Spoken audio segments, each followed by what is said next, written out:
people could come in. Come on over, fellas. We had a big meeting with a lot of people, a lot of talent from Israel and from the U.S. And I think we came to a lot of conclusion and conclusions. And there's very little difference in what we're looking at and where we want to be, where we want to go. And so I just want to thank you for spending time. I know you're going to be over here for a couple of days, and maybe we'll be surprising us on New Year's Eve. That'll be fine. Oh, thank you. And it's wonderful seeing you and Sarah and your whole group. Very talented group. We've done very good work together, and it'll continue. So thank you very much, baby. Thank you. Thank you very much. Thank you, Mr. President. Thank you. I have to say that in addition to what I said, that we've never had a friend, even close, a friend, as President Trump in the White House. I think he's been extraordinary in his friendship and his support for Israel, his principled positions, his willingness to just cut through and get to the essence of things. And I don't say that as a compliment. I just mean it. People have heard me say that behind your back, Mr. President, many times. But I want to say something else. I think we have a partnership, if I can quote you, second to none. I think it's allowed us to do enormous things. You know, people said there was a different conception at one time, which means that America can advance its interest in the Middle East if it opens a lot of daylight between it and Israel. And President Trump has done the exact opposite. He's achieved remarkable things in the Middle East because we work together. We talk about our ideas. Sometimes we have different ideas, but we work it out. And most of the time we see eye to eye. But it's been a remarkable experience, and this was a very, very productive meeting. And may I say, a very good lunch. Thank you. Thank you for your friendship. Thank you very much, baby. And thank you for your support. It's meant from the heart. Thank you. You know, as I said outside, he's been a wartime prime minister, and we were, well, I guess I could say I was a wartime president in more places than just Israel, if you think about it. But Israel was a big factor, and we're with you, and we'll continue to be with you. And a lot of good things are happening in the Middle East. We have peace in the Middle East, and we're going to try and keep it that way. I think we will be very successful in keeping it that way. And you've been a great friend, and I've been a great friend to you and to Israel. And it's been my honor. And the award that I was given was really surprising and very much appreciated.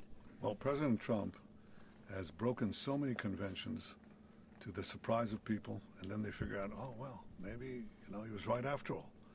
So we decided to break a convention too, or create a new one, and that is to award the Israel Prize, which in almost our 80 years, we've never awarded it to a non-Israeli, and we're going to award it this year to President Trump. This was announced formally over lunch by our Minister of Education, who's responsible for the Israel Prize. It's going to be awarded to President Donald J. Trump for his tremendous contributions to Israel and the Jewish people. I think it's such a fitting thing, and it would honor us, obviously, Mr. President, if you could visit Israel in that occasion on our Independence Day. But I have to say that this reflects the overwhelming sentiment of Israelis across the spectrum. They appreciate what you've done to help Israel and to help our common battle against the terrorists and those who would destroy our civilization. So, again, that's an expression of thanks and appreciation. Thank you, baby, very much. That really is a great honor. Any questions, please? We'll go pretty quickly because pretty much we agree on most of the things, and you would know what most of those things are. Please, go ahead. Thank you, Mr. President. I'd like to know if you and the Prime Minister talked about having Israel pull back its troops before Hamas fully disarms. I know that's been an issue. Did you push for that today? Well, we talked about Hamas, and we talked about disarmament. And they're going to be given a very short period of time to disarm. and we'll see how that works out. Steve Witkoff and Jared Kushner will be in charge of that from our side. But if they don't disarm, as they agreed to do, they agreed to it, and then they'll be held to pay for them. And we don't want that. We're not looking for that. But they have to disarm within a fairly short period of time. Was Israel withdrawing its forces? Well, that's a separate subject. We'll talk about that. Mr. President? Yes. Mr. President, did you have a message for the Prime Minister about the West Bank? And are you at all concerned that settler violence, Israeli settler violence, could be undermining the peace plan? Well, we have had a discussion, big discussion, for a long time on the West Bank. And I wouldn't say we agree on the West Bank 100%, but we will come to a conclusion on the West Bank. If I could ask, what is the disagreement? Well, I don't want to do that. It'll be announced at an appropriate time. But he will do the right thing. I know that. I know him very well. He will do the right thing. Yes? There is a growing fear of a confrontation between Israel and Turkey. How are you going to ease this tension given the fact that President Erdogan calls Mr. Netanyahu Hitler and compares Israel to the Nazis? Well, I know President Erdogan very well. And as you all know, he's a very good friend of mine. And I believe that, and I do respect him, and Bibi respects him.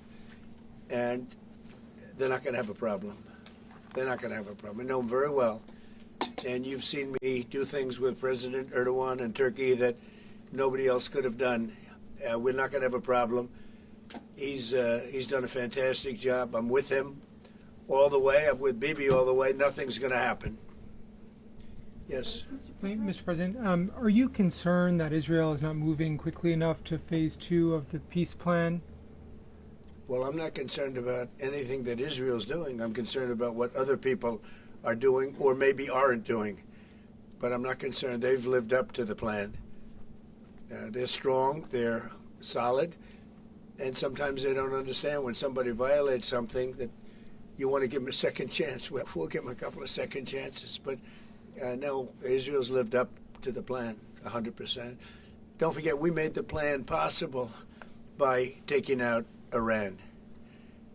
And speaking of Iran, I hope they're not trying to build up again, because if they are, we're going to have no choice but very quickly to eradicate that buildup. So I hope Iran is not trying to build up, as I've been reading that they're building up weapons and other things. And if they are, they're not using the sites that we obliterated, but they're using possibly different sites. We know exactly where they're going, what they're doing, and I hope they're not doing it because we don't want to waste the fuel on a B-2. It's a 37-hour trip both ways.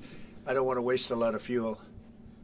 Okay? Mr. President Trump, just with your last remarks regarding the pardon request of Prime Minister Netanyahu, Herzog office told us that you have not talked after the official request of Prime Minister Netanyahu pardon. Can you clarify to us, did you talk Which about request it? are you talking about? With the President Herzog, the Israeli President Herzog. Did you talk with him directly? President Erdogan? Herzog. The Israeli President So you're Herzog. talking about pardon? Yeah. Oh, well, you got to say that. No, I think he's going to be in great shape. He's a wartime prime minister at the highest level. He's achieved tremendous success. And I'll say it, if you had 8 out of 10 prime ministers in his position right now, or before right now, maybe, you wouldn't have Israel any longer. Israel would not exist. I'd say two of them would, and 8 of them wouldn't. Those are not good odds. You needed a very special man to really carry through and really help Israel through this horrible jam. These are major factions, and it started with our negotiation with Iran. I think it probably started with Soleimani. That was really where you mentioned that today, which started with Soleimani. Bad guy, doing bad things, hurting a lot of people, killing American soldiers and other soldiers. But it started right there, would probably be the starting point. And then from that point forward, but you have a wartime prime minister at the highest level. There could be other wartime prime ministers, but they'd lose. He won. And I think the people of Israel appreciate it. I think a lot of the people in the world appreciate it, actually. And because of that victory, we were able to get peace in the Middle East. if you had a different kind of a personality, if you had a weak person or a stupid person, and there are plenty of both of them, you would not have had success, and you might not have Israel. And you report for Israel. I know you're very proud of it, and you do a great job. You might not have a job because there might not be an Israel right now if you had a different prime minister. That's a big statement, but to me it's a very simple statement to make. I'm looking at Pete Hegseth, and he's sort of nodding. If they don't have a strong prime minister, Pete, you might not have Israel today. I think he'll go down in the record books. And, you know, I was a big help. I'll be honest with you, big help. Somebody said in the room, if you don't have Trump, you needed a proper combination of everything. And if you didn't have that combination, which they had, you would not have an existing Israel right now. And the people of Israel know it. That's why they like me, and it's why they actually like him. He's got a little bit of a love-hate more than I do over there. But you know what? Even the haters have a lot of respect for him. There's a lot of jealousy about him. A lot of jealousy. Jealousy is a bad word. But I believe you would not have Israel right now. So it's a big deal. Yeah, please. Mr. President, a recent poll showed that as many as half of Gazans would be willing to leave the Gaza Strip if afforded the opportunity to do so. Back in February, you said that all Gazans should be I heard that number today. Half of Gaza would leave. I've always said it. I said if they were given the opportunity to live in a better climate, they would move. They're there because they sort of have to be. I think it would be a great opportunity, but let's see if that opportunity presents itself. But we're helping the people of Gaza a lot. So is Israel, by the way. So we'll see what happens. But I saw that there was a poll. It was actually more than half the people would leave if they were given the opportunity. And I've been saying that for a long time. To me, it was common sense. So it's interesting. Why wouldn't countries accept them? Look, let's not talk about it because we don't want the controversy. Right now, we're helping Gaza. But if they were given the opportunity, I think even higher than that, the group that did the poll is usually, I call them negative pollsters. You have a lot of them. And yet this poll was, I think, very accurate, other than it would be more than half the people if given the opportunity. But they haven't been given that opportunity. So we'll see what happens. Mr. President, did you reach a point of understanding regarding Syria? We do have an understanding regarding Syria. Now, with Syria, you know, your new president, I respect him. He's a very strong guy, and that's what you need in Syria. You can't put a choir boy. You can't put somebody that's a perfect person. Everything's nice, no problems in life. You have the opposite there. He's a strong guy. We get along with him great. I can't ask for any more. He's been with us all the way. We had that mishap with ISIS, and he was with us all the way. He was fighting us. You know, he was fighting them. So I hope Israel. I'm sure that Israel and him will get along. I will try and make it so that they do get along. Mr. President. I think they will. Bibi, do you have anything to say about that? Yeah, well, our interest is to have a peaceful border with Syria. Our interest is to have, and we openly say it, we want to make sure that the border area right next to our border is safe.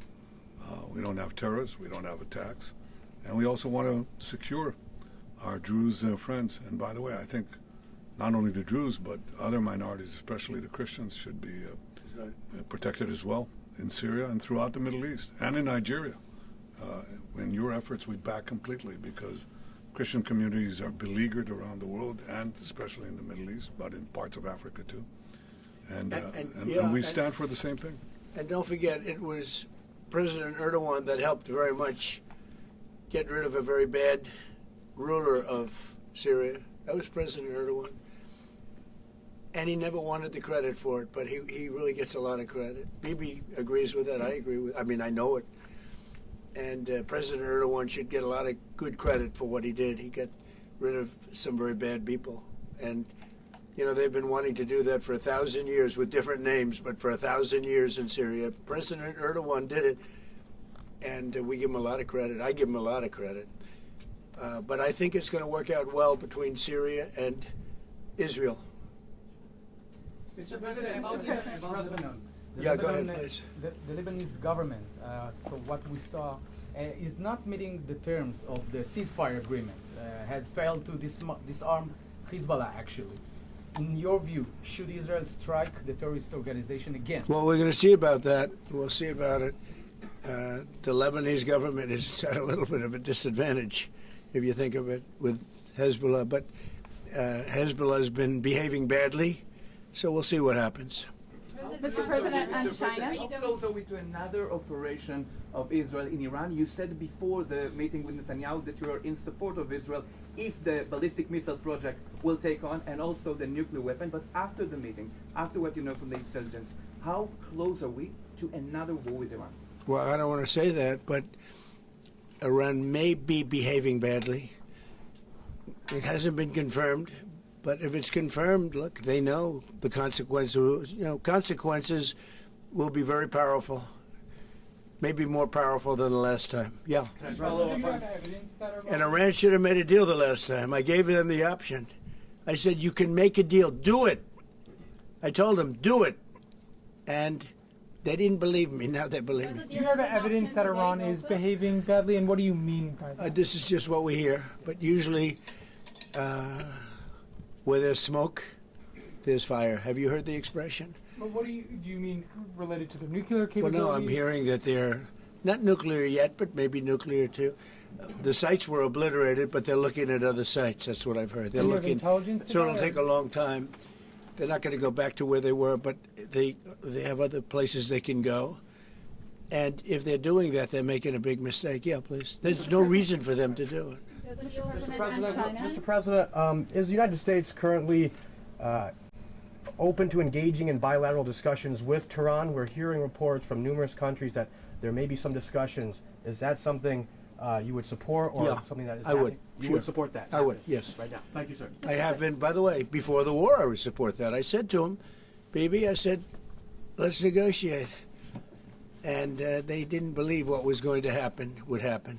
Mr. Yes, ma'am. President, on China, so China's been doing naval exercises basically to test encircling Taiwan. Can you explain to us what your knowledge is of that? What do you think about that? Have you had any discussions with China Well, I have a great that? relationship with President Xi, and he hasn't told me anything about it. I certainly have seen it, but he hasn't told me anything about it, and I don't believe he's going to be doing it. Does it worry you? No, nothing worries me. But nothing. you said where there's smoke, there's fire, right? So if you're if you're doing naval exercises and air exercises. Well, they've been doing naval exercises for 20 years in that area. Now people take it a little bit differently, but in fact larger than they're doing right now. So we'll see. But they've been doing that for 20, 25 years. Yeah. Mr. President, if you don't see Hamas disarm in that short amount of time that you're giving them, can you tell us what the next steps would be? It'll be horrible for them. Horrible. Okay. It's going to be really, really bad for them. And I don't want that to happen. But they made an agreement that they were going to disarm. And you couldn't blame Israel. By the way, we have other countries that will come in and do it. They said, let us do it for you if they don't. Countries that were with them wanted the deal to be made, agreed that they would disarm, and now if they say they're going to disarm, that's fine. If they say they're not going to disarm, those same countries will go and wipe them out. They don't even need Israel. You know, we have many countries, 59 countries that are in agreement. This is a real peace in the Middle East. And Hamas is a small part of it, but it's still a part of it. But we have 59 countries that signed on, big countries, countries that are outside of the Middle East, as you know the Middle East. They want to go in and wipe out Hamas. They don't want Israel. They don't need Israel. They want to do it because it's the right thing to do, because they were for the deal based on the fact that Hamas pledged, they swore that they were going to disarm. Now, if they're not going to disarm, those same countries will wipe out Hamas. Yeah. President Trump, do you think that the PA should be involved the day after in Gaza Strip, even in the near future? And the same question to Prime Minister Netanyahu. Do you see a real opportunity that the PA will be in Gaza? Go ahead, baby. I think President Trump put clearly the conditions of reform that he wants to see in the PA for them to be involved. And I think he put it very clearly, what he wants to see, the kind of real reforms, not just perfunctory reforms or real reforms. Stop pay to slay, change the curriculum in your textbooks, open up a different society and a different future. If they do it, in the near future? well, let them. I think it was clear. He put pretty clear. He put guidelines that were, by the way, in the Trump plan of 2020, and they were put then in the 20 points, and it's up to them. Remember this, if we didn't do what we did to Iran, just to make the subject just slightly different, you wouldn't have peace in the Middle East. You wouldn't have a deal signed in the Middle East. You wouldn't have a deal. Because other Arab nations, which are great people, I know them very well, they're great people, they wouldn't be able to have agreed to peace in the Middle East because you would have had a dark cloud hanging over everything. It wouldn't have been possible. So Iran has been greatly reduced in power, prestige. I don't want to use the word humiliation because, they're trying to build up again. But we can't let them build up because if they build up, there can't be peace in the Middle East. It was a mistake. When they wiped out Iraq and Iran were about the same power. And they fought each other with different names for 1,000 years. And then our country came out and blew up one of those two countries, namely Iraq. And all of a sudden, Iran had the whole Middle East all to itself. But that's not true anymore. That's not true anymore. Can you tell us something about your Say plan? it? Tell us something about your plan to expand the Abraham Accords. If you can tell us something about your plan to expand the Abraham Accords. Well, the Abraham Accords are a great achievement of Jared and everybody. It was one of the great achievements. They'll be expanded. Countries are already talking about expanding it, and they'll be expanded fairly quickly. Yeah, please. What about Saudi Arabia? Is it still on the table? The normalization? Saudi Arabia is great. We have a great leader, and a friend of mine and a friend of a lot of people. Also an enemy of some people, but those people aren't doing so well.